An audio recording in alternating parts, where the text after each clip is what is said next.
ఆనందంగా ఉన్నారు. స్తోత్రం. ఈరోజు మందిరం అంతా నిండుగా కనపడుతుంది. హల్లెలూయా. ఇలాగా వారం నిండుకుంటే మీకు ఆనందము, సేవకురాలి కూడా ఆనందం. దేవునికి స్తుతి కలుగునుగాక. ప్రార్థన చేసుకుని వాక్యపు లోతుల్లోకి వెళదాం, ప్రార్థించుకుందాం. మహిమ కలిగిన యేసయ్య నీకు వందనాలు. కృపాసత్య సంపూర్ణమైన దేవా నీకు స్తోత్రములు. నీ మహిమను బట్టి ప్రార్థిస్తుండగా నీ కృపా సమాధానము మా మీదకి రానివ్వండి. నీ బలమైన అభిషేకము నీ దాసురాలి మీద నింపమని ప్రార్థిస్తున్నాం. సమస్త దుష్టమైన ఆత్మలను దూరం వచ్చేసి నీ బలమైన హస్తము చాపి సంగమును మీరు దీవెనకరంగా మార్చండి. నీ పరిశుద్ధాత్మ అభిషేకముతో నీ దాసురాల్ని ముట్టండి ప్రభువా. స్తోత్రం. నీ కనికరము కలిగిన వాపు చాపమని యేసు నామములో ప్రార్థిస్తున్నాం మా పరలోకపు తండ్రి. ఆమేన్. హల్లెలూయా.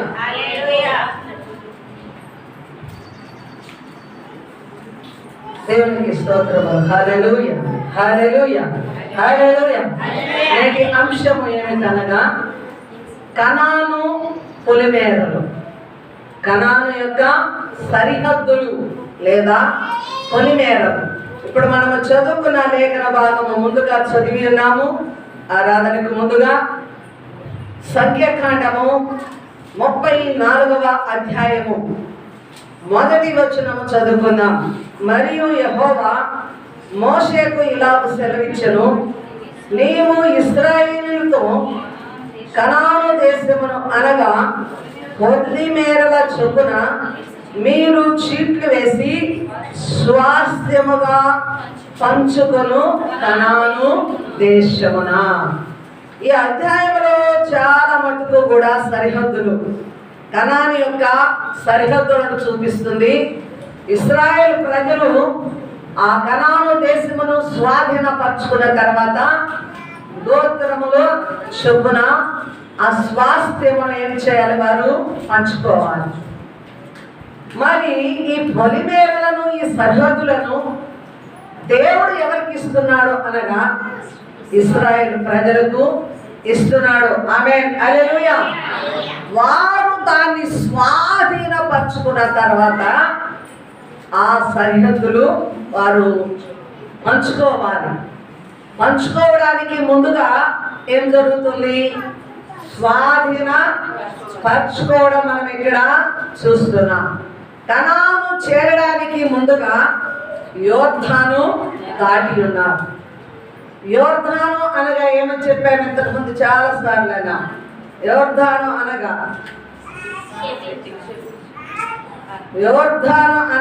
మరణము దాటుట. యోర్దాను దాటుట అనగా మరణమును దాటుట. హల్లెలూయా. కాబట్టి యోర్దాను దాటిన తర్వాతే కనాను దేశం ఏం చేసుకోవాలా? స్వతంత్రించుకోవాలా.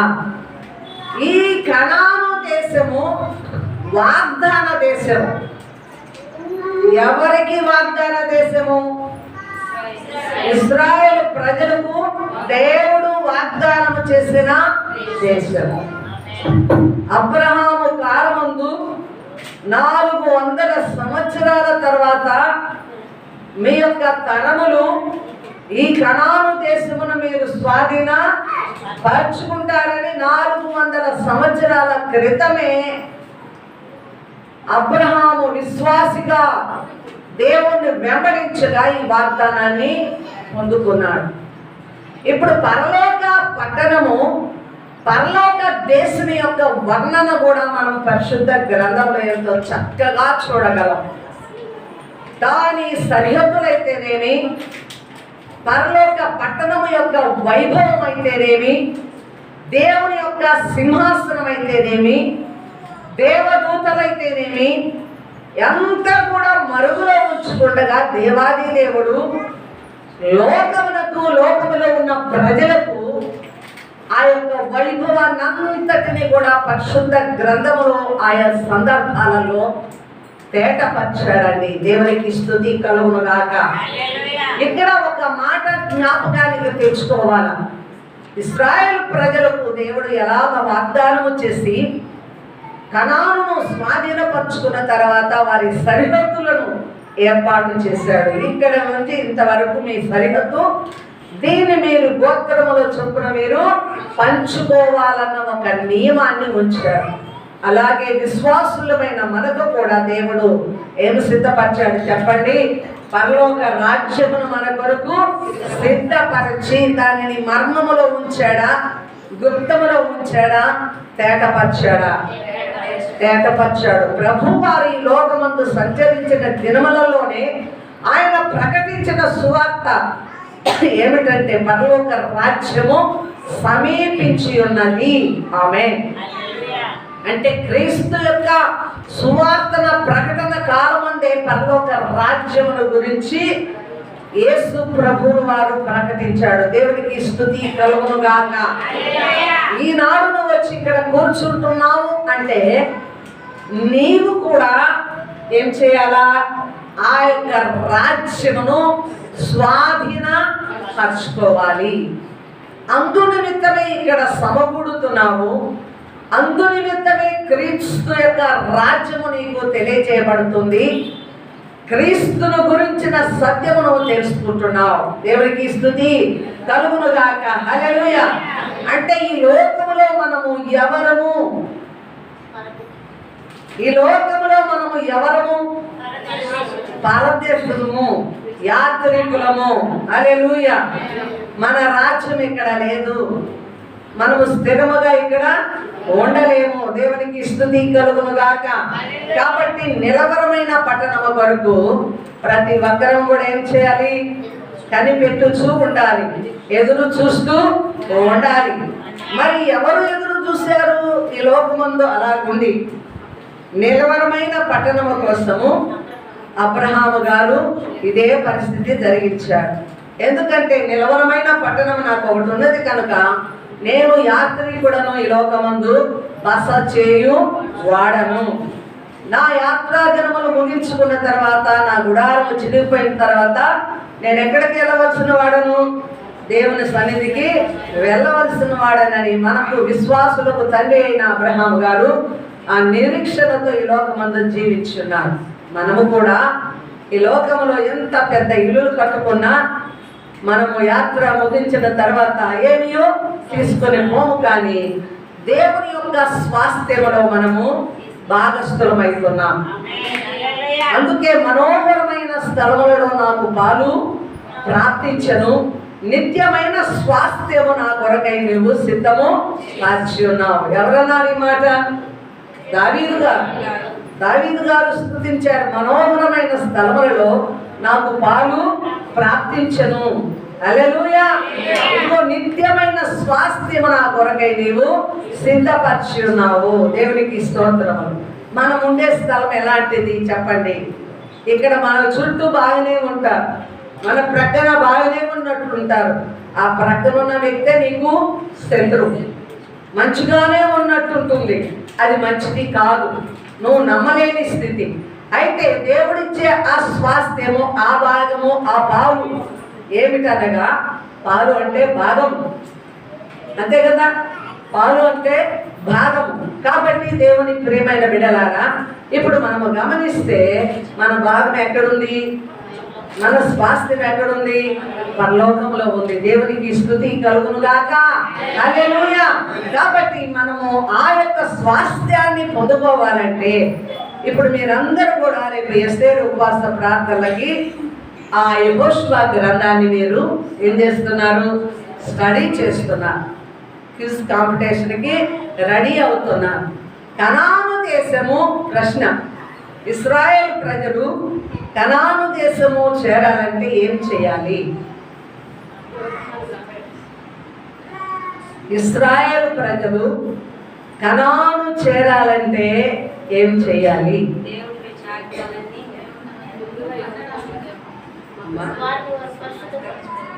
కనాను చేరడానికి వాళ్ళు ఏం చెయ్యాలి? యాత్ర చేయాలి. యాత్రే చేస్తున్నారు.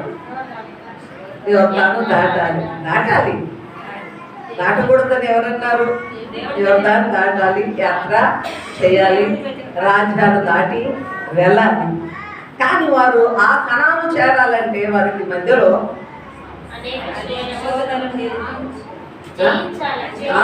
Very good very good. ఏం చేయాలి మీరు? శోధనలు జయించేది కాదు, రాజులను శత్రువులను జయించుకుంటూ పోవాలి. అవునా కాదా? వారు ఐగుప్తు దాటి, ఎరుకో దాటి, సీనాయి దాటి ఆయా ప్రాంతాలు దాటిన తర్వాత ఒక్కొక్క రాజులను ఏం చేస్తున్నారు? వాళ్ళు జయించుకుంటూ వస్తున్నారు. యెహోషువ గ్రంథంలోనే ఎన్నో రాజ్యాలను వారు జయించి కనాను పొలిమేర్లకి చేరాలి. ప్రాముఖ్యమైనది వారి యాత్ర. సరే, వారు చెయ్యాలి. అయితే ఇప్పుడు చూడండి, ఎరుకోను దాటాలంటే ఏం చేయాలా? ఎరుకో రాజును ఓడించాలి. ఎరుకో దాటిన తర్వాత హాయిని జయించాలి. హాయిని దాటిన తర్వాత ఎన్నో రాజ్యాలు మనం చూసాం. ఏంటండి? లిబ్నా, కాదేషు, లాకీషు, ఇలాగా 31 మంది రాజులను యెహోషువ జయిస్తూ యుద్ధాలు చేస్తూ ఆ రాజ్యాలను దాటుతూ ఆ యొక్క రాజులను జయిస్తే ఎక్కడికి వెళ్ళాలి? కనానుకి వెళ్ళాలి. ఇక్కడ ఆగుతాం మనం. హల్లెలూయా. అంటే కనాను దేశంలోనికి దేవుడు వాగ్దానం చేశాడు, ఇస్తానన్నాడు. మీరు వెళ్ళి సరిహద్దులు ఏర్పరిచాడు, పొలిమేరలు ఏర్పరిచాడు, కానీ స్వాధీనపరచుకోనండి అని చెప్పాడు. అయితే స్వాధీనపరచుకునే హక్కు ఎవరిది? స్వాధీనపరచుకునే స్థాయి ఎవరిలో ఉంది? ఎవరు స్వాధీనపరచుకోవాలా? దేవుడైతే వాగ్దానం చేశాడు, కానీ స్వాధీనపరచుకునేది ఎవరి చేతిలో ఉందంటే ఇశ్రాయేలు ప్రజలు. వారు జయించాలి. హల్లెలూయా. అలాగే విశ్వాసులమైన మనము కూడా పరలోక రాజ్యమును మనము స్వాధీనపరచుకోవాలంటే మనము కూడా చేయాలి. ఏం చేయాలా? లోకమును జయించాలా. లోకములో ఎవరున్నారు? శత్రువు ఉన్నాడు నీకు. ఈ లోకాధికారి శత్రువుని ఏం చేయాలి? నువ్వు జయించాలా. హల్లెలూయా. కాబట్టి దుష్టుని మనము తప్పకుండా మొట్టమొదట మనం ఏం చేయాలా? జయించాలి. లోకము దేని చేతిలో ఉందట? దేని చేతిలో ఉంది? లోకము సాతాను చేతిలో ఉంది. హల్లెలూయా. కాబట్టి ఆయన మూలముగా పుట్టిన వారందరినీ సాతాను ముట్టడు. హల్లెలూయా. దేవుని మూలముగా పుట్టిన వారిని సాతాను ముట్టడు. దేవునికి స్తోత్రములు. హల్లెలూయా. అంటే ఇప్పుడు నువ్వు సాతాను జయించాలంటే ఏం చేయాలి? నువ్వు సాతాను జయించాలంటే ఏం చేయాలి? దుష్టుని జయించాలంటే ఏం చేయాలి? మనసు ఇక్కడ పెట్టాలి. ప్రార్థన. ఆయన మూలముగా పుట్టాలి. ఆయన మూలముగా పుట్టిన వారిని ఎవరు ముట్టదంట? సాతాను ముట్టదు. నీవు క్రీస్తు ద్వారా పుట్టి ఉంటే నీ మీద ముద్ర వేయబడదు, ఒక గురుతు వేయబడుతుంది. హల్లెలూయా. అంటే దేవుని కుమార్తెగా నీవు నిర్ణయించబడిన తర్వాత నీ మీద దేవుడు ఒక ముద్ర వేస్తాడు. ఈమె నా కుమారుడు, ఈమె నా కుమార్తె. హల్లెలూయా. అప్పుడు ఈ లోక సంబంధమైన దుష్టుడు నిన్ను ముట్టడానికి వచ్చిన అట్లా ఉండవలసిందే, కానీ నీ మీద అటాక్ చేయడానికి దానికి అధికారము లేదు. హల్లెలూయా. అందుకే పలుమార్లు విశ్వాసుల మీదకి ఎన్ని శోధనలు సమస్యలు వచ్చినా వారు కృంగిపోరు, అలసిపోరు. విశ్వాసం పతనము కాదు. ఎందుకని? వారు దేవుని కుమారులుగా ఎంచబడ్డారు. ఆమేన్. ప్రాముఖ్యముగా మనము సాతానును జయించాలంటే క్రీస్తు రక్తముతో నువ్వు కడగబడాలి. క్రీస్తు రక్తం అనే గుర్తు నీ మీద ఉండాలి. ఆ గుర్తును చూసినప్పుడు సాతానుకు దడ, భయము, అయ్యో వీరు క్రీస్తు బిడ్డలు, నేను ఓడించలేను. ఆమేన్. హల్లెలూయా. చూడండి, హామాను భార్య అంటది, నీవు హాని కలిగించేవాడు యూదుడైతే, నీవు హాని కలిగించేవాడు యూదుడైనట్లయితే అతడి మీద చేసే ప్రయత్నము సఫలము కాదు. ఎందుకు కాదు? ఎందుకు కాదు? దేవుని యొక్క సంబంధి. ఆమేన్. ఇప్పుడు హామానును చాలా మార్లు మనము దేనితో పోలుస్తాము? అపవాదితో పోలుస్తాము. అపవాది ఆలోచన అంటాం. అపవాదిని అనుసరించేవాడు, విశ్వాసులకు కీడు చేయవాడు, విశ్వాసుల మరణమును ఆశించువాడు. అయితే మొర్దెకై నశించిపోయాడా? మరణించాడా? హామాను కుట్రకు మొర్దెకై దాసుడయ్యాడా? అంతకు రెట్టింపు ఘనత ఎవరిచ్చాడు? దేవుడు మొర్దెకైకి ఇచ్చేశాడు. ఆమేన్. హల్లెలూయా. ఉదాహరణకు చెప్తున్నా, ఇప్పుడు సాతానే నిన్ను పతనము చేయాలని, నీకు రోగము కలిగించి, ఆర్థిక ఇబ్బందులు కలిగించి, ఇంట్లో సమస్యలు తెచ్చిపెట్టి రకరకాలుగా నిన్ను శోధిస్తూ ఉండవచ్చు. కానీ దేవుని ఆజ్ఞ లేనిదే అది నీ మీద ఏమీ చేయాలి. ఆమేన్. దాని శక్తి ఒకవైపు ఉన్నా, దేవుని శక్తి మరొక వైపు రెండింతలు నింపి నిన్ను కాపాడుతూ వచ్చేవాడు దేవుడు. ఆమేన్. హల్లెలూయా. కాబట్టి ఈ రోజు నువ్వేం తెలుసుకోవాలంటే, సాతానును జయించడానికి నువ్వు మొదటగా ఏమి కావాలా? దేవుని కుమారుడుగా, దేవుని కుమార్తెగా నువ్వు నిలబడాలా. ఆమేన్. హల్లెలూయా. కాబట్టి ఆ క్రీస్తు మూలముగా పుట్టిన వారిని ఎవరు ముట్టదంట? దేవుడు ముట్టడు. ఆ సాతాను ముట్టదు. దేవునికి స్తోత్ర. కాబట్టి ఆయనే నిజమైన దేవుడని ఎవరు ఎరగాలండి? నీవు తప్పకుండా ఎరిగి ఉండాలి. దేవునికి స్తోత్రములు.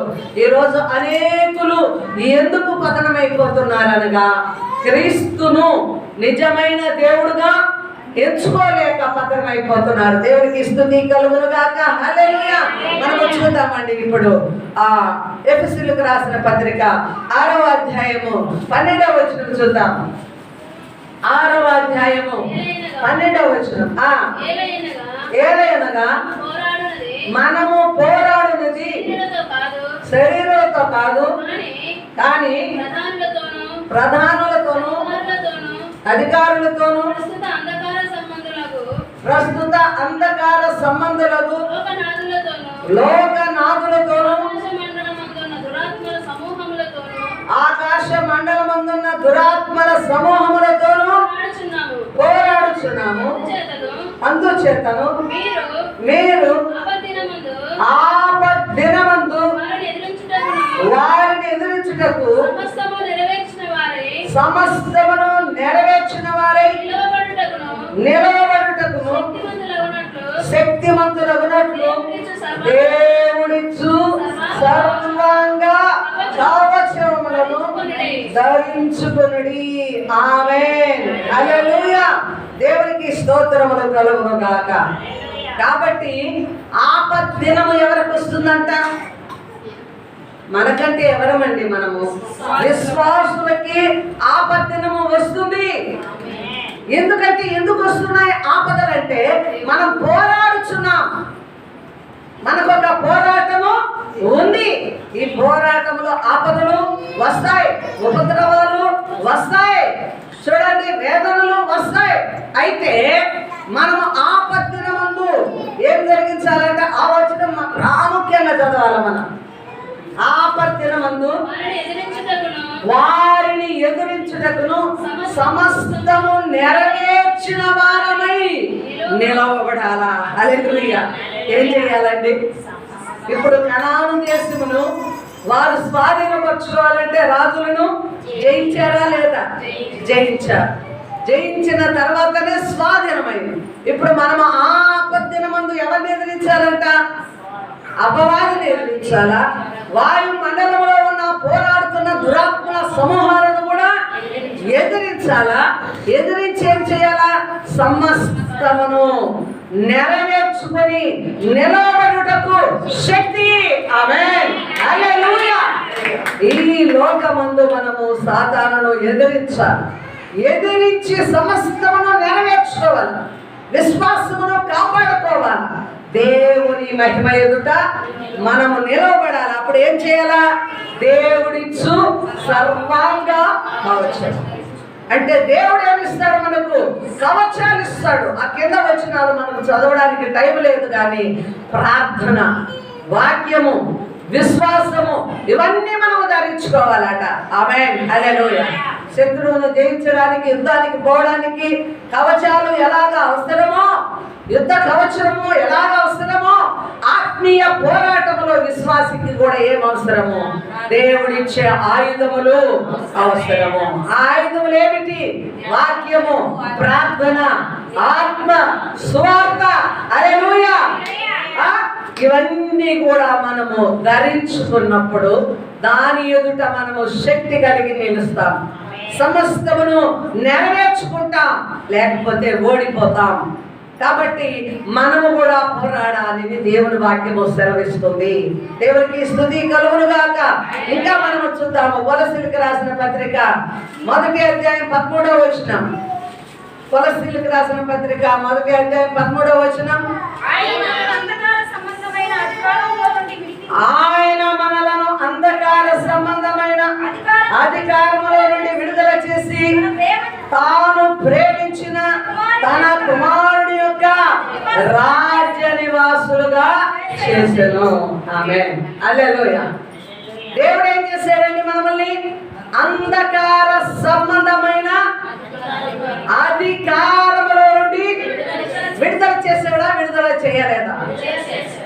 ఇప్పుడు రక్షింపబడిన వారందరూ, బాప్తిస్మం పొందిన వారందరూ అంధకార సంబంధమైన అధికారం ఎవరిది? అంధకార సంబంధమైన అధికారం ఎవరి చేతిలో ఉంది? అపవాది చేతిలో ఉంది, దుష్టుని చేతిలో ఉంది. వాని చేతిలో నుండి నీవు విడిపించబడ్డావా? ఇంకా బంధించబడ్డావా? విడిపించబడి ఇప్పుడు ఏమయ్యావు? నువ్వు దేవుని యొక్క కుమారుని యందు రాజ్య నివాసులముగా. ఆమేన్. మొదట ఏం చదువుకున్నాం? దుష్టుని జయించి ఉన్నాము. ఎందువల్ల? దేవునిలో పుట్టిన వారందరూ, దేవుని చేత పుట్టిన వారందరూ ఎవరు? దేవుని యొక్క రాజ్య నివాసులు, దేవుని యొక్క కుమారులు, కుమార్తెలు. అప్పుడు మనం ఇప్పుడు అంధకారంలో లేము, అంధకారంలో లేము, సాతాను చేతిలో లేవు. నువ్వు విడుదల పొంది ఉన్నావు. ఇప్పుడు ఎవరి చేతిలోకి వచ్చావు? నువ్వు దేవుని అంగీకరించావు కాబట్టి దేవుని చేతిలో ఉన్నావు. అందుకే నువ్వు ఓడిపోవట్లేదు. హల్లెలూయా. అందుకే నువ్వు జయిస్తున్నావు. అందుకే నీకు దేవుడు ఎప్పటికప్పుడు ప్రార్థన బలమిస్తున్నాడు. వాక్యమనే ఖడ్గముతో దాన్ని ఎదిరిస్తున్నావు. ఆత్మ వరములతో, అభిషేకముతో సాగిపోతున్నావు. హల్లెలూయా.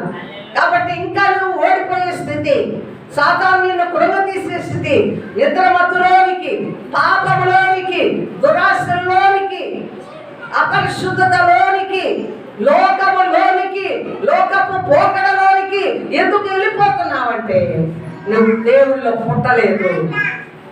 దేవుళ్ళో పుట్టలేకపోతే ఎవరిలో ఉంటున్నావు? ఇక సాతానులోనే పుట్టి ఉన్నావు.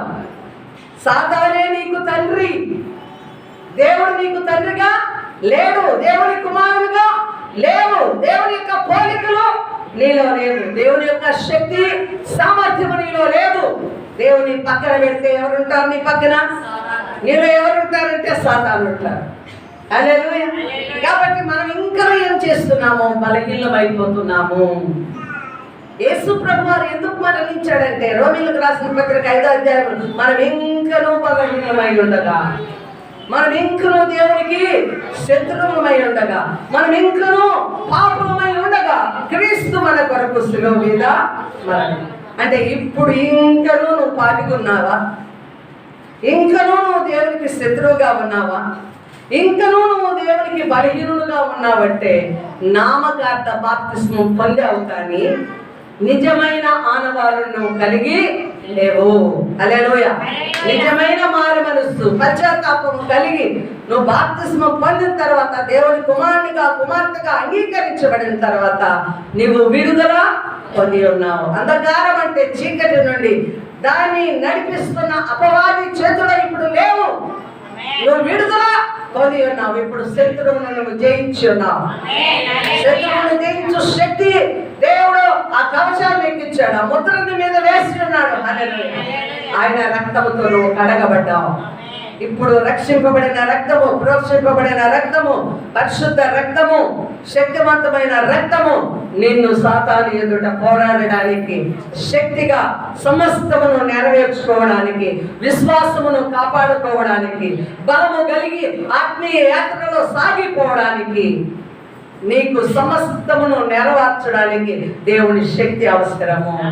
హల్లెలూయా. ఒకనాటితో బాప్తిస్మం తీసుకుని అయిపోయింది తూచి నేను పరలోకం వెళ్ళిపోతాననేది కాదు. అది సమస్తమును ఏం చేయాలంటే మనము నెరవేర్చాలి.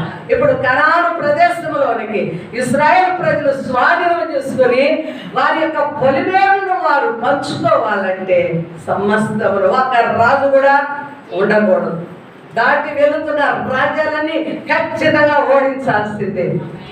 వారు ఓడించడానికి కారణం వారి శక్తి కాదు, వారి బలము కాదు.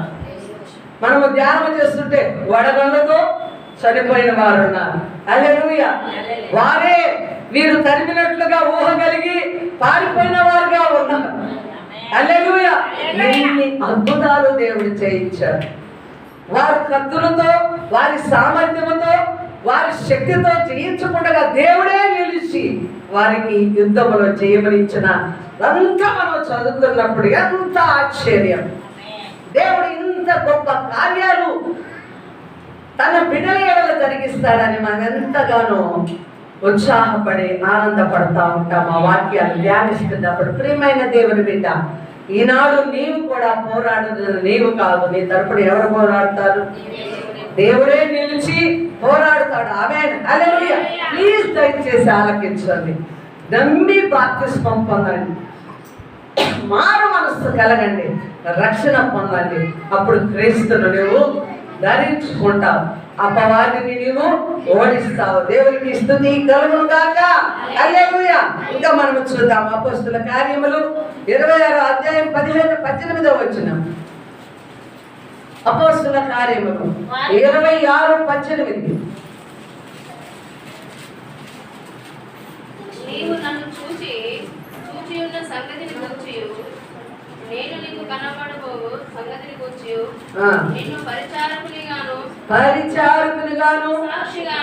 సాక్షిగాను నియమించుటకై నిలబడి ఉన్నాను. నీవు లేచి నీ పాదములు మోపి నిలువుము. నేను ఈ ప్రజల వలనను అన్యజనుల వలనను హాని కలగకుండా నిన్ను కాపాడేదను. వారు చీకటిలో నుండి వెలుగులోనికి, సాతాను అధికారం నుండి దేవుని వైపును తిరిగి నాయందలి విశ్వాసము చేత పాప క్షమాపణను పరిశుద్ధపరచబడిన వారిలో స్వాస్థ్యమును పొందునట్లు వారి కన్నులు తెరచుటకై నేను నిన్ను వారి యొద్దకు పంపెదను. ఆమేన్. ఓ హల్లెలూయా. ఒక్కసారి చప్పట్లు కొడతారా? దేవునికి స్తోత్రములు కలుగుగా. అపోస్తలుడైన పౌలు గారు దూషకుడుగా, హింసకుడుగా, హానికరుడుగా, క్రైస్తవ సమాజానికి, క్రీస్తుకే శత్రువుగా ఉన్న పౌలు గారిని దేవుడు ఏమంటున్నాడో తెలుసా? నువ్వు లేయి, నిన్ను అన్యజనుల దగ్గరికి నేను పంపుతాను. ఆమేన్. హల్లెలూయా. ఈ సువార్త ఎందుకో తెలుసా? ఇప్పుడు మీరు ఇక్కడ కూర్చొని వింటున్న ఈ మంచి వార్త, దేవుని వర్తమానం ఎందుకో తెలుసా? ఎందుకండి? చీకటిలో నుండి వెలుగులోనికి, సాతాను అధికారం నుండి దేవుని వైపు తిరిగి దేవుని అందరి విశ్వాసము చేత పాప క్షమాపణ పరిశుద్ధపరచబడిన వారిలో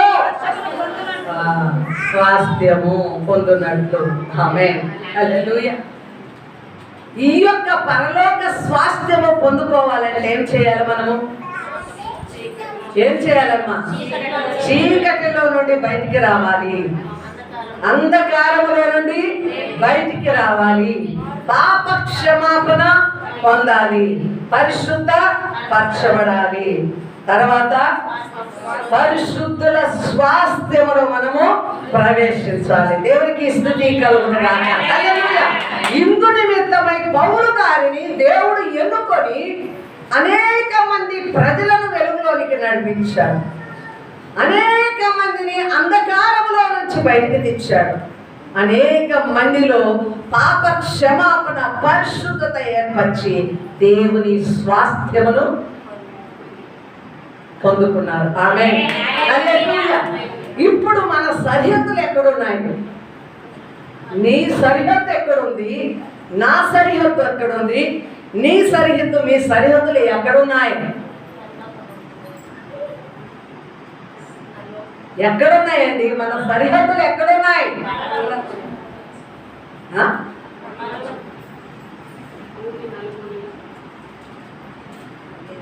మన సరిహద్దులు ఎక్కడున్నాయి? మనలో కూడా ఉంది. ఆమేన్. భూమి మీద రాజ్యము స్థాపించబడింది. హల్లెలూయా. ఇది దేవుని ఇల్లు. నీవు కూడా దేవుని ఇల్లు. హల్లెలూయా.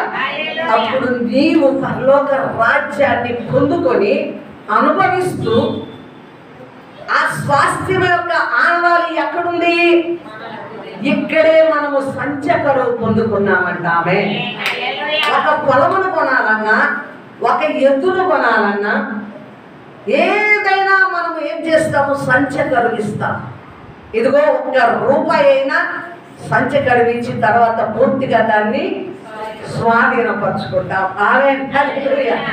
ఇప్పుడు క్రీస్తు రాజ్యాన్ని నీవు దేవుని యొక్క ఆత్మ చేత నీవు ముద్రించబడి ఆత్మ పూర్ణాలే పరిశుద్ధాత్మ అనుభవము గుండా దేవుడు నీకు సంచదరముగా తన ఆత్మను ఎక్కించాడు. ఆమేన్. హల్లెలూయా.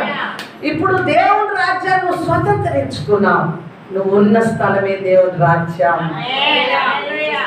ఇక్కడనే నీవు ఆ స్వాస్థ్యాన్ని అనుభవిస్తున్నావు. ఆ స్వాస్థ్యపు పొలిమేరను నువ్వు ఏర్పరచుకున్నావు. నా ఇల్లు దేవుని గృహము, నీ ఇల్లు దేవుని గృహము, నీ ఇల్లు దేవుని గృహము, ఆయన ఇల్లు దేవుని గృహము, ఆమె ఇల్లు దేవుని గృహం. నువ్వు దేవుని గృహము, నువ్వు దేవునికి చెందిన దానము. హల్లెలూయా. దేవుని యొక్క స్వాస్థ్యము నీవు. నీ స్వాస్థ్యం ఆయన అయినప్పుడు నువ్వెవరి స్వాస్థ్యము? దేవుని స్వాస్థ్యము. భూమి మీద నీవు పరలోకం యొక్క సరిహద్దులను, దేవుడు ఏర్పరిచిన పొలిమేరలను ఇక్కడ కూడా మనము స్థాపించుకున్నాము. ఆమేన్. హల్లెలూయా. ఆ సరిహద్దులు మనం ఇక్కడ ఏర్పరచుకున్నాం, వాటిని పట్టుకున్నాం, సాతానును జయిస్తున్నాం. మనము పట్టణాలను పట్టుకుంటున్నాము, గ్రామాలను పట్టుకుంటున్నాం, కుటుంబాలను పట్టుకుంటున్నాం, ఆత్మ సంబంధులుగా చేస్తున్నాం. హల్లెలూయా. వారు పాప క్షమాపణ పొంది పరిశుద్ధపరచబడి ఏ స్వాస్థ్యముగా పొందుకోవడానికి వారు స్వాస్థ్యమును అనుభవిస్తున్నారు, పరలోక స్వాస్థ్యమును. హల్లెలూయా. ఇక్కడ నీ మధ్యలో ఒక ప్రసంగము జరుగుతుంది. ఇప్పుడు జరిగే ఈ దినపు ఆరాధన కూడికలన్నీ కూడా దేనికంటే దేవుని రాజ్యానికి అనేకుల్ని పరిశుద్ధపరచబడుతుంది. ఆమేన్. నువ్వు ఇంకా పాప క్షమాపణ పొందక, నువ్వింకా దేవుని రక్తముతో పరిశుద్ధపరచబడకపోతే ఆ స్వాస్థ్యము, ఆ పాలు నీలో లేదు, అనుభవం నీలో లేదు. నువ్వు ఎన్ని సంవత్సరాల క్రైస్తవ జీవితమైనా సరే, ఎన్ని పండుగలు ఆర్భాటంగా చేసినా సరే, దేవుని యొక్క సన్నిధానంలో నువ్వు ఉపయోగపడుతున్నప్పటికీ నీవు వ్యర్థుడవే, వ్యర్థురాలివి. ఆమేన్. హల్లెలూయా. వాక్యానుసారముగా ఈ పని నిర్వర్తించు నీ జీవితంలో. ఈ కొదువును నువ్వు తీర్చుకో, దేవుని నామమును అంగీకరించప్పుడు పరలోకపు స్వాస్థ్యాన్ని నువ్వు అనుభవిస్తావు. దేవుని స్వాస్థ్యముగా భూమి మీద నువ్వు మారిపోగలవు. ఆమేన్. ఆయన సొత్తును ఏది పట్టుకోలేదు. ఆమేన్. హల్లెలూయా. ఇప్పుడు ఆయన సొత్తును దొంగిలిస్తారా? నశింప చేస్తారా? ఆయన సొత్తు ఎండిపోతుందా? నశించిపోతుందా? లేదు. అందుకే నా గొర్రెలకు నేను ఏమిస్తానన్నాడమ్మా? సమృద్ధి జీవమును. నా గొర్రెలు నా చేతిలో ఉన్నాయి, వాటిని ఎవడు కూడా దొంగలించలేడు. అవి నశించి పోవు. వాటికి ఏమి ఇస్తున్నాడు దేవుడు? సమృద్ధి జీవాన్ని ఇస్తున్నాడు. ఆమేన్. హల్లెలూయా. దేవునికి మహిమ కలుగును గాక. ఇంకా మనం ముందుకు సాగి వెళదాం. ఎఫెసీయులకు రాసిన పత్రిక 1వ అధ్యాయం 14వ వచనం. ఎఫెసీ పత్రిక 1వ అధ్యాయము కీర్తి కలుగుటకై ఆయన సంపాదించుకున్న ప్రజలకు విమోచనము కలుగు నిమిత్తము ఈ ఆత్మ మన స్వాస్థ్యమునకు సంచకరుగా ఉన్నది. ఆమేన్. హల్లెలూయా. ఆ పై వచనాలు కూడా చదువుకుందాం. 13వ వచనం. మీరును సత్యవాక్యమును అనగా మీ రక్షణ సువార్తను విని క్రీస్తునందు విశ్వాసం ఉంచి వాగ్దానము చేయబడిన ఆత్మ చేత ఏమైపడ్డారు? మీకు ముద్ర వేయబడింది. దేవుని యొక్క ఆత్మ చేత ముద్రింపబడి ఉన్నారు. కాబట్టి ఏం జరుగుతుంది? దేవుని మహిమకు కీర్తి కలుగుటకై ఆయన సంపాదించుకున్న ప్రజలకు విమోచన కలుగు నిమిత్తము ఈ ఆత్మ మన స్వాస్థ్యమునకు సంచకరుగా ఉన్నది. అంటే దేవుని మూలంగా పుట్టాలా, రక్షింపబడాలా, దేవుని యొక్క ఆత్మతో మనము నడిపించబడాలా. ఆ సంచకరువును మనం ఈ లోకమందు పొందుకొని దేవుని స్వాస్థ్యమును అనుభవిస్తూ ఉండాలి. ఇప్పుడు నీకే అర్థమవుతుంది వ్యక్తిగతంగా. నేను చనిపోతే దేవుని దగ్గరికి వెళ్తానా లేదా అన్నది నాకే రుచు. నీకే అర్థమైపోతుంది. ఆమేన్. ఇంకా సందేహం ఉన్నదంటే ఏంటి? ఆయన ఆత్మ చేత ఆయన ముద్రించబడినా గాని నీవు దేవుని స్వాధీనంలో లేవు, అటు ఇటు కొట్టుకుంటున్నావు. కాబట్టి సరిచేయబడాలి. మనం ఏం చేయాలా? సరిచేయబడాలి. మనము దేవునికి సొంతం అయిపోతే, పూర్తిగా ఆయన స్వాధీనంలోనికి వెళ్ళిపోతే ప్రభు మనల్ని కాపాడుతాడు. ఆమేన్. అంతము వరకు ఆయన మనల్ని కాపాడుతాడు. దేవునికి స్తుతి కలుగును గాక. కాబట్టి భూమి మీద మనము పరలోకమును ఏం చేస్తున్నామండి? అనుభవిస్తున్నాం. మన స్వాస్థ్యం ఎక్కడుంది? పరలోకమందు ఉన్నది. మనము ఆయన స్వాస్థ్యమై ఉన్నాము. కాబట్టి నీవు కూడా ఆ పరలోకపు పొలిమేరలను ఈ భూమి మీద అనుభవిస్తున్నావు. హల్లెలూయా. ఆ సరిహద్దులు నీలో కనబడుతున్నాయి. దేవునికి స్తుతి కలుగును గాక. కాబట్టి దేవుడు వాగ్దానం చేసిన ఈ భూభాగం ఎవరి ద్వారా పొందుకున్నారు? ఇశ్రాయేలు ప్రజలు. ఎవరికి వాగ్దానం చేశాడంటే అబ్రహామును బట్టి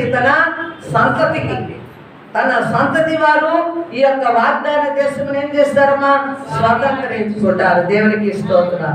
ఇప్పుడు మనము తండ్రి ద్వారా విశ్వాసులకు తండ్రి అయిన అబ్రహాం మనం విశ్వాసం ఉంచడం ద్వారా మన పరలోకపు తండ్రిని బట్టి మనకు చేయబడిన వాగ్దానమును పరలోకమును మనం ఏం చేసుకుంటాము? స్వతంత్రించుకుంటాం. దేవునికి స్తోత్రములు కలుగును గాక. ఒకసారి కీర్తనలు 76వ కీర్తన 1వ వచనం చదువుతాం. 76వ కీర్తన 1వ వచనం.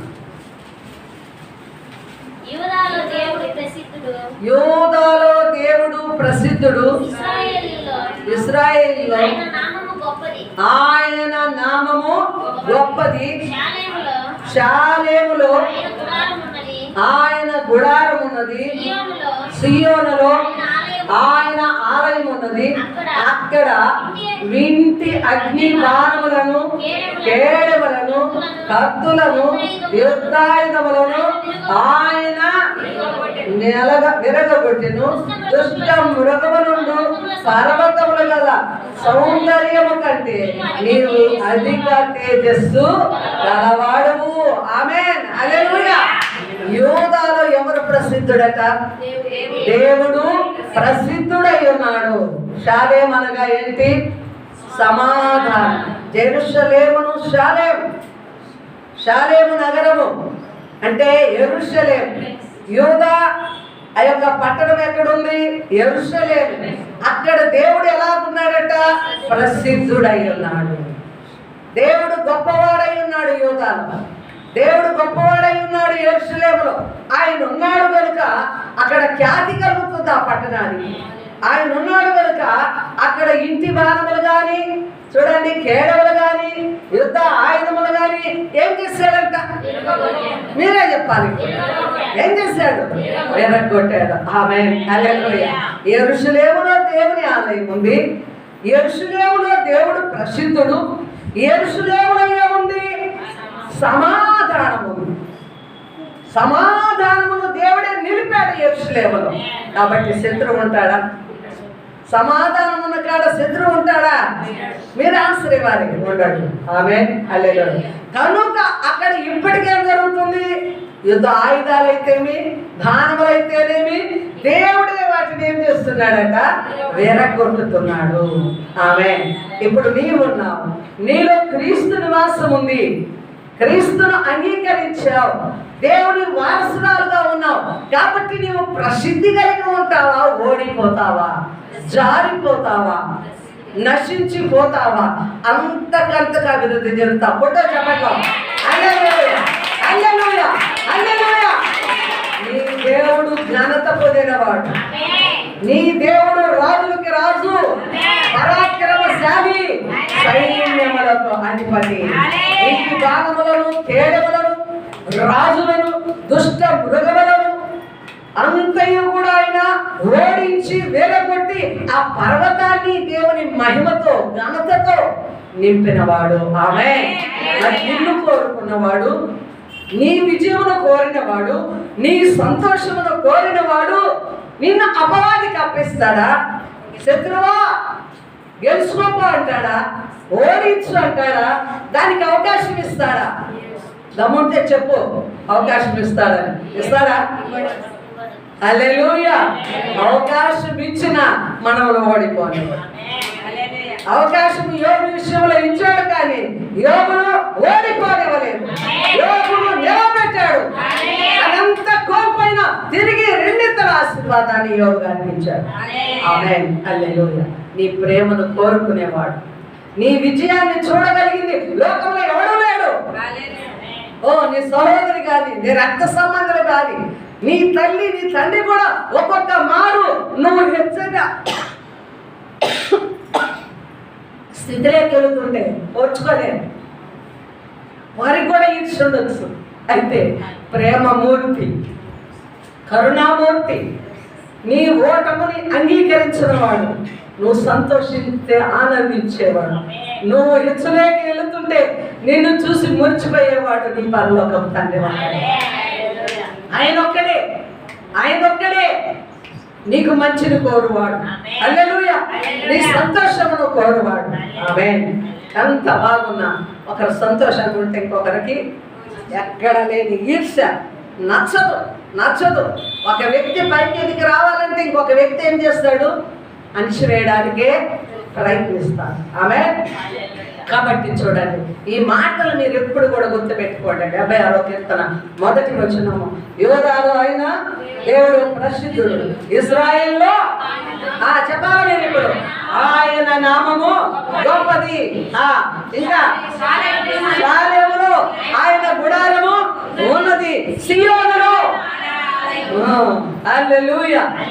నాలో ఆయన ప్రసిద్ధుడు. నీకు నీ వరకు గుడి మీద చేయబెట్టుకోవాలి ఈరోజు ధైర్యంగా. నాలో దేవుడు ప్రసిద్ధుడు, నాలో ఆయన నామము గొప్పది. హల్లెలూయా. నాలో చెప్పాలా? నాలో ఆయన గుడారము ఉన్నది, నాలో ఆయన ఆలయము ఉన్నది. హల్లెలూయా. ఎంత మధురంగా ఉంది మాటలు పలుకుతుంటే. అవునా? ధైర్యంతో పలికారా? నీలో దేవుడు ప్రసిద్ధుడు, నీలో ఆయన నామము గొప్పది, నీవే ఆయన ఆలయము. హల్లెలూయా. నీవే ఆయన గుడారం. ఈ గుప్పడంత గుండెలో దేవాది దేవుడు నివాసము చేయడానికి ఇష్టపడుతున్నాడు. నువ్వు ఉన్న స్థలము దీవెనకరంగా మార్చబడతాడు. యాకోబు వెళ్ళిన ఇంటిలోనికి ఆశీర్వాదం వచ్చిందా లేదా? ఏమంటారు లాబాను కొడుకులు? ఏమంటారు? అయ్యా, నీ వలనే మా తండ్రి గారు దీవించబడ్డారు. యోసేపు వెళ్ళిన రాజ్యంలో దీవెన ఉందా లేదా? చెప్పాలా మీరు? ఉన్నది. ఆమె నువ్వున్న స్థలం ఎందుకు దీవెన కాకూడదు? నువ్వున్న ఇల్లు ఎందుకు దీవెన కాకూడదు? నీవున్న ఈది ఎందుకు దీవెన కాకూడదు? నువ్వున్న పట్టణం ఎందుకు దీవెన కాకూడదు? నువ్వున్న దేశం ఎందుకు దీవెన కాకూడదు? ఎప్పుడైనా అలాగ ఊహించుకున్నావా? నా ఒక్క దాని ప్రార్థన చాలు, నా ఒక్క దాని అడుగు చాలు, నా ఇంటిలో నా ఒక్క దాని సంచారము చాలు, నాతో ఉన్న దేవుని మహిమ చాలు, నా కుటుంబాన్ని మారుస్తుంది, నా గుడాల మీద దేవుని మహిమ నిలుస్తుంది. నా దేవుడు ఎన్ని పోరాటములు వచ్చినా నాకు జయమునిస్తాడు. హల్లెలూయా. నా దేవుడు నాకు జయించే శక్తిని ఇస్తాడు. తమ్ముడు పాడాడు, నేను ఓడిపోనయ్యా నీవు నా పక్ష ఉండగా, నేను కృంగిపోనయ్యా నీవు నాలో ఉండగా. ఆమేన్. హల్లెలూయా. హల్లెలూయా. హల్లెలూయా. ఓ దేవుని నివాసం ఉన్న స్థలము నేను అప్పుడప్పుడు మీకు చెప్తుంటాను. అక్కడ దెయ్యాలు ఉన్నాయంట, ఆ ఇల్లు బాగలేదంట, ఆ వీధి బాగలేదంట. ఇవన్నీ చెప్పడానికి వీల్లేదు మనం. ఆమేన్.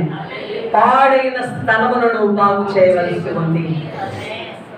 పాడైనది నీ వలన బాగుపడాల, శపితమైనది ఆశీర్వాదకరంగా మార్చబడాలి. ఓడిపోయే స్థలము, ఓడిపోయే బిడ్డలు, ఓడిపోయే భర్త, ఓడిపోయే కుటుంబము, ఓ విశ్వాసి నీ ద్వారా జయం పొందుకోవాలి. జయం పొందుకోవాలి. ఎప్పుడు నిలబడతావా నీకులో? ఎప్పుడు ఉంటుంది నీ ప్రార్థన? అప్పుడు ఎప్పుడు ఉంటుంది ఆ శక్తి నీలో? ఎప్పుడు ఉంటుంది ఆ దమ్ము? హల్లెలూయా. అలాంటి శక్తి, ఆ సామర్థ్యాలను నింపుకుంటే దేవుడు నీ కుటుంబాన్ని, నిన్ను, నీ సంఘాన్ని ఎంతగానో లేవనెత్తాడు. దేవునికి మహిమ కలుగును గాక. హల్లెలూయా. హల్లెలూయా. కాబట్టి ఈ కనాను దేశమును వారు స్వాస్థ్యములుగా, హద్దులుగా పంచుకోవాలంటే ఏం చేయాలా? శత్రువులను ఓడించాలి. ఈ కనాను దేశం ఎలాంటి దేశం అంటే సస్యశ్యామలమైన పాలు తేనెను ప్రవహించే దేశము. ఆమేన్.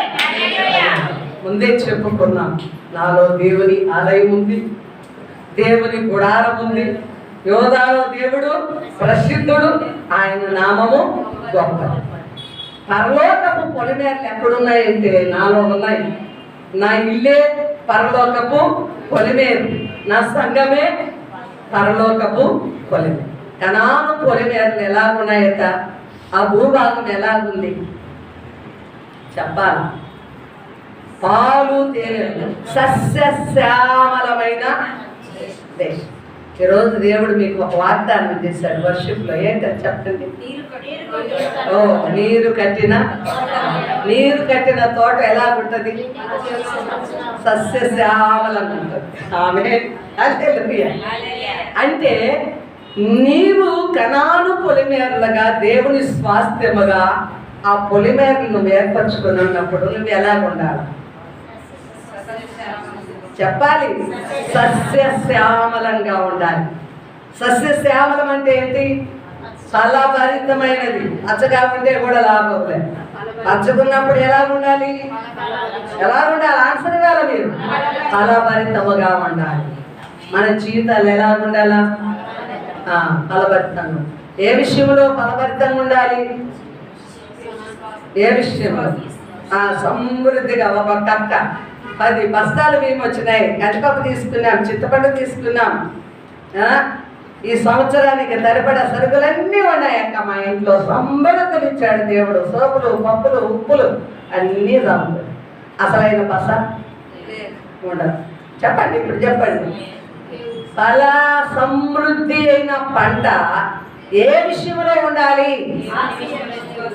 ఆత్మీయ విషయములో. ఎవరి విషయంలో ఉండాలి? దేవుని విషయంలో నువ్వు ఫలించాలి. హల్లెలూయా.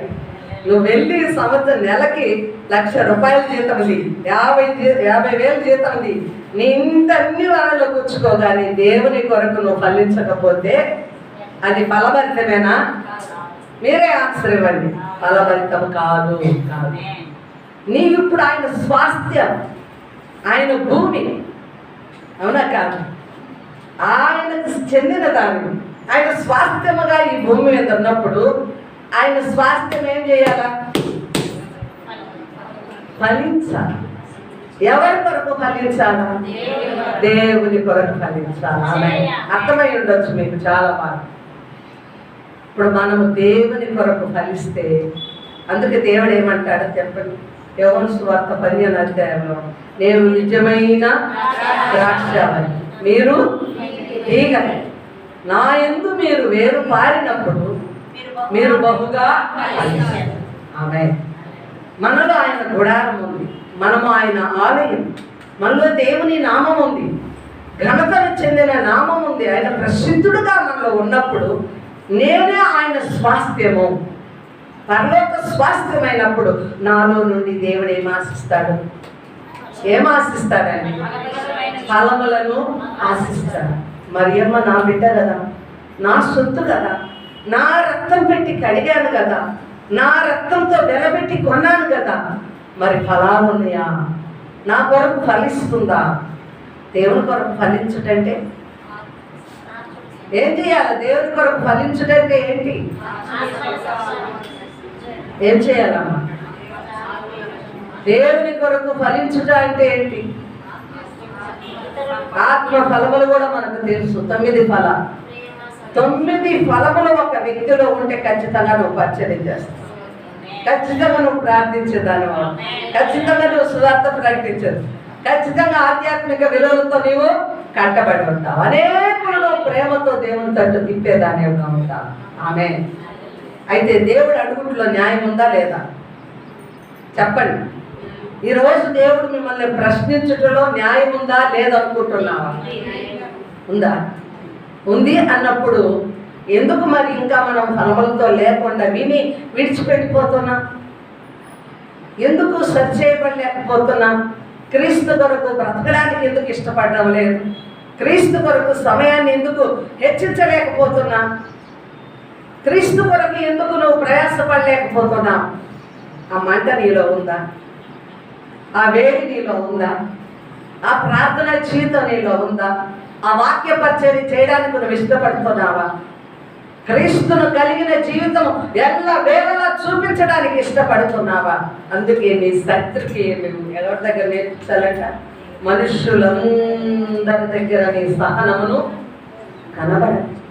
కొంతమందికి సహనం ఉండదు, ప్రతి చిన్నదానికి చురుకు, ఏం చెప్పాలన్నా నోరు తెరవాలన్నా భయం, హెచ్చరిక చేయాలన్నా భయమే, సరి చేయాలన్నా భయమే, మాట్లాడాలన్నా భయమే. అంటే ఏం కనపడుతుందని నీకు అక్కడ? సహనం ఉందా? దేవుడేమని చెప్తున్నాడు? నీ సహనమును సకల ప్రజలకు కనబరుచుకోవాలి, కనబరుచుకోవాలి. ఆమె అన్నది ఇవన్నీ ఫలములు, క్రైస్తవుని యొక్క ఫలములు. దేవునికి స్తోత్రం. కొన్ని విషయాలలో మనం ఓడిపోతున్నాం, జయించలేకపోతున్నాం, క్రీస్తు అనుగ్రహమును సంపూర్ణముగా పొందుకోలేకపోతున్నాం.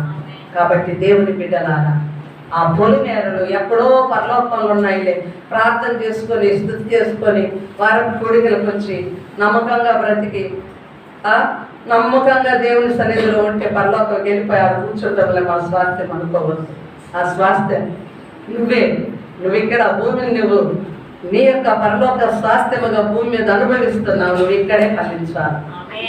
నీ వలన ఒక్క ఆత్మన్నా రక్షణ వైపు మళ్ళా ఒక్కరి కోసమైనా సహనం పడు, ఒక్కరినైనా దేవుని సన్నిధానంలోనికి నడిపించు. బాధపడే వారి కొరకు కన్నీరు కార్చు, ఉపవాసులు నుండు, ప్రార్థన చేయి, అంగలార్చు. సంఘంలో కూడా నడుము కట్టి పనిచేయి. ఇది నా సంఘం, క్రీస్తు సంఘం. ఆయన రక్తం ఇచ్చి ఇంతమందిని సమకూర్చాడు. ఇంకా అనేకులు రావాలి, ఇంకా అనేకులు రక్షణ పొందాలి. ఇక నశించే అన్నాత్మలు ఉన్నాయని నీ వంతు నువ్వు ఫలించాలి. నువ్వు ఫలించుట కొరకు దేవుడు ఏం చేశాడు? ఆయనలో నిన్ను పుట్టించుకున్నాడు. ఆయనలో నిన్ను పుట్టించుకొని నిన్ను కాపాడుచున్నాడు. నువ్వు ఇప్పుడు ఆయన స్వాస్థ్యం, ఆయన భాగము. హల్లెలూయా. ఆయన భాగమైన ఆ కణాలు ఇశ్రాయేలుకి ఆ యొక్క స్వాస్థ్యమును వాగ్దానం చేసిన స్వాస్థ్యమైన భాగము సస్య శ్యామలను. నువ్వు కూడా ఎలా ఉండాలా? నీరు కట్టిన తోటలాగా ఎప్పుడు చిరునవ్వు, ఎప్పుడు ఆనందం. ఎదుటి వారిని పలకరించు, శత్రువును కూడా పలకరించు, శత్రువుతో సమాధానపడు, చిరునవ్వులతో బ్రతుకు, వైరము లేకుండా బ్రతుకు. సమాధానము ఎక్కడుంది? శాలేములో. నీలో చెప్పు, నీలో సమాధానం ఉండదు, సమాధానం ఉండదు. అసమాధానముని ఏర్పాటు చేసి చాలా లోపములో బ్రతుకుతున్నాం, చాలా లోపములో బ్రతుకుతున్నాం, ఫలములు లేని స్థితిలో బ్రతుకుతున్నాం. వెతుక్కుంటే మనం ఎంతగా ఫలించామా? ఫలములు లేకుండా పచ్చగా ఉన్నామా? హల్లెలూయా. పచ్చగా ఉండడం అంటే ఈరోజు చాలా మట్టుకు తెల్ల చీరలు కట్టుకొని వచ్చారు, అందరు తలంటు పోసుకున్నారు, వైట్ డ్రెస్లలో మీరు అందరూ ప్రకాశిస్తున్నారు. హల్లెలూయా. చూస్తుంటే ఇంకా చూడాలనిపిస్తుంది. ఆమేన్. అయితే చూడటానికి నీరు కట్టిన తోటలాగా ఉన్నాం. ఒక పండు ఉంటుంది, మేడి పండు చూడ మేలిమై ఉండు, పట్ట విప్పి చూస్తే ఏముంటాయంట? పైకేమో తెల్ల చీర, పైకేమో తెల్ల ప్యాంటు, తెల్ల షర్టు.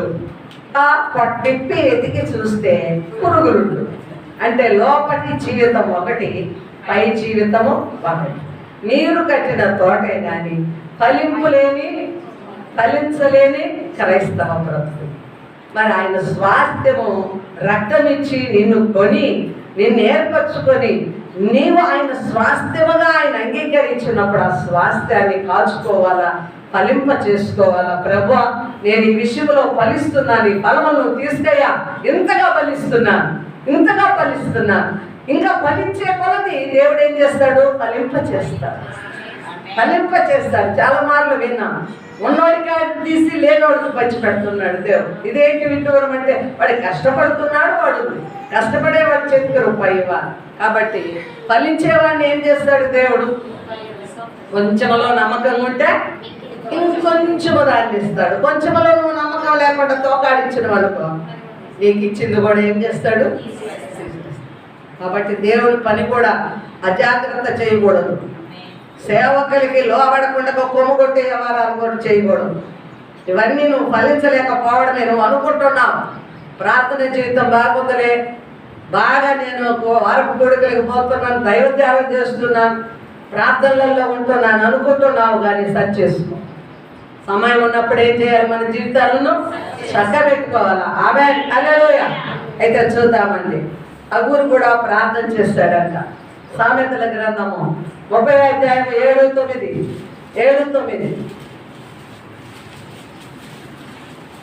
వారు త్రాగి తమ పేదరికము మరుతురు. దేవా, నేను మీతో రెండు మనవులు చేసేదను. నేను చనిపోక ముందు వాటిని నాకు అనుగ్రహించు. వ్యర్థమైన వాటిని నాకు దూరంగా ఉంచుము. పేదరికమైనను నాకు దయచేయము. దేవునికి స్తోత్రం. హల్లెలూయా. ఇక్కడ మనమేం ఆలోచన చేస్తాము? ఫలించాలంటే డబ్బు కావాలి, ఇంకా ఐశ్వర్యము కావాలి, గొప్ప ఉద్యోగాలు కావాలి. ఉన్న ఉద్యోగం కావాలక ఇంకేమన్నా ఆశిస్తాము? ఇంకొంచెం పై ఉద్యోగానికి ఆలోచన. అయితే అగూరు ఏమని ప్రార్థన చేశాడంట?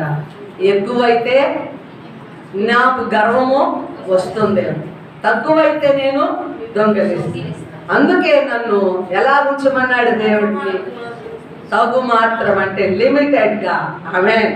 లిమిట్ మించిపోతే మానవుడు అతిశయిస్తాడు. చాలామంది అతిశయించాలి. వాళ్ళకి ఎంత పెరిగినా దేవుని అనుగ్రహం ద్వారా వాళ్ళు ఒదిగే ఉండాలి. కాబట్టి ఏం నేర్చుకోవాలి మనము? అందుకే దైవ భక్తి ఏమిస్తుందంట? గొప్ప లాభాన్ని ఇస్తుంది. లాభం. దైవభక్తి ఏంటంట? లాభం. ఏంటి ఆ లాభం? దైవభక్తి ఏం లాభాన్ని ఇస్తుంది? దైవభక్తి ఏం లాభం ఇస్తుంది? అపోస్తలుడైన పౌలు అంటాడు, నా మట్టుకు బ్రతుకుట క్రీస్తే, చావైతే లాభం. ఏంటంట చావైతే ఎందుకు లాభం?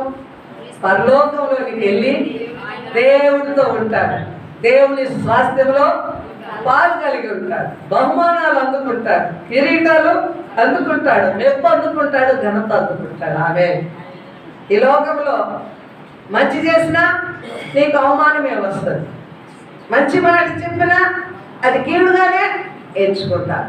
అందుకే దైవ భక్తి టోటల్గా గమనిస్తే ఏమిస్తుంది? మీకు గొప్ప లాభాన్ని ఇస్తుంది. ఆమె ఈ లోకములో నువ్వు ఫలించుట అంటే, నీ స్వాస్థ్యమును నువ్వు కాల్చుకోవాలంటే ఏం చేయాలా? దైవ భక్తి కలిగి ఉండాలి. ఎప్పుడైతే దైవ భక్తి నీలో ఉంటుందో దేవుని భయం కూడా నీలో ఉంటుంది.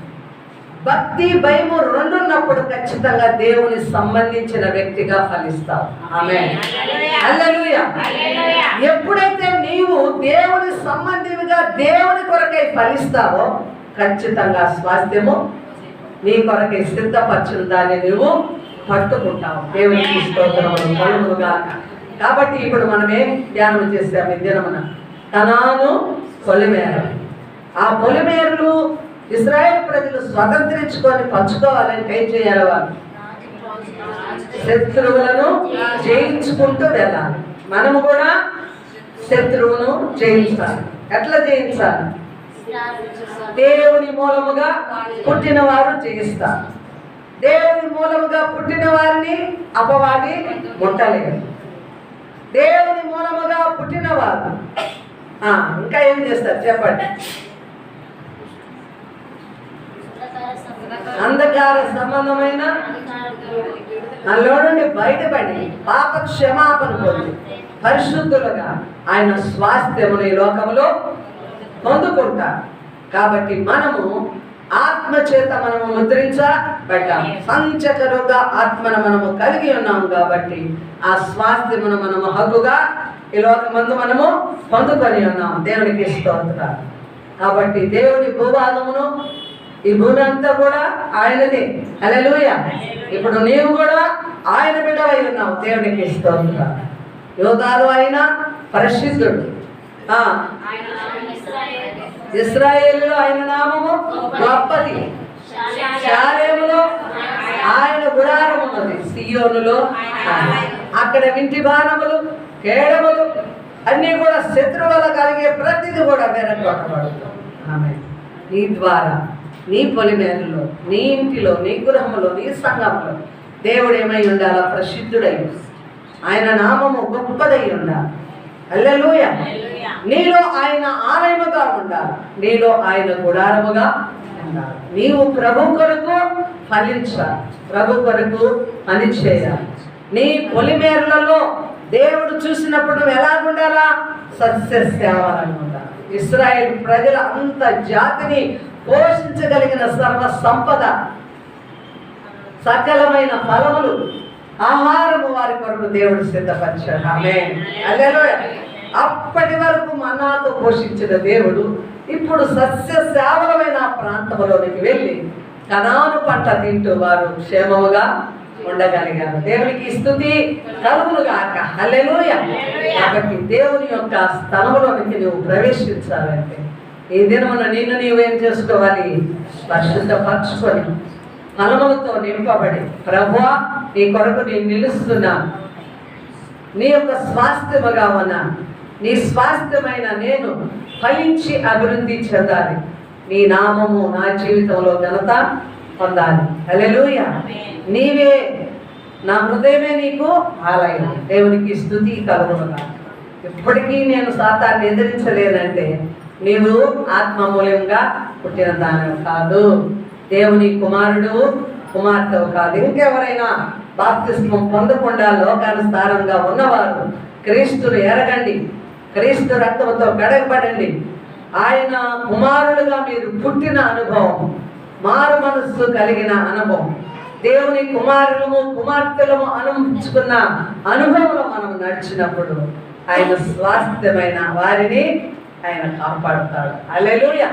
దేవునికి మహిమ కలుగునుగాక. ఈ మాటలు మన వినికిడిలో దీవించబడదు గాక. ప్రార్థన చేసుకుందాం. మహాపరిశుద్ధుడా, జీవం కలిగిన దేవ, సర్వాధిపతి, నీకు స్తోత్రం స్తోత్రం. నీ మహిమను బట్టి ప్రార్థిస్తున్నా. ఇంత మట్టుకు దీనిరాలైన నన్ను బలంగా వాడుకున్నందుకు వందనాలు. విన్న మాటలెల్లా కూడా ప్రతి ఒక్కరిలో పనిచేయలాగా కృపను చూపండి. ఎవరు కూడా నాయన వ్యర్థులుగా విడిచిపెట్టక ఈ లేఖన భాగములను బట్టి ఇంకా సచ్చేయబడి నీ కొరకై ఫలించి అభివృద్ధి చెందగలిగిన కృపను దయచేయమని యేసు నామములో ప్రార్థిస్తున్నాము తండ్రి. ఆమేన్.